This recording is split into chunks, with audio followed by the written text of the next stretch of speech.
Three পড়া হয় না এভাবে, এভাবে পড়াশোনা করা হয় না, ভালো করে বোঝাতে হয়, খুব ভালো করে বোঝাতে হয়, মারতে হয়। আমি শুধু একটা কথা ভাবি, একটা কিন্ডার গার্ডেন স্কুলের আগে একটা স্কুল থাকে, আপনাদের এলাকায় কী বলে আমি জানি না, তো সেই স্কুলে ভর্তি করার সময় কত ভালো জীবনযাপন করছিল।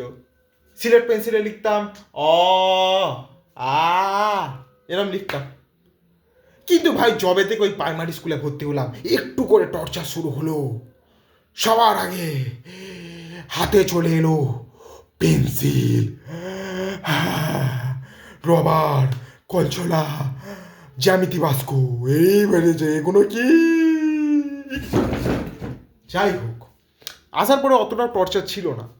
প্রথম প্রথম ওই অয়ে অজগর আসছে তেরে, আয় আমি খাবো পেরে, কি পেরে খাবি, গাছের ফল পেরে খাবো, আবার কি পারবো। যাই হোক,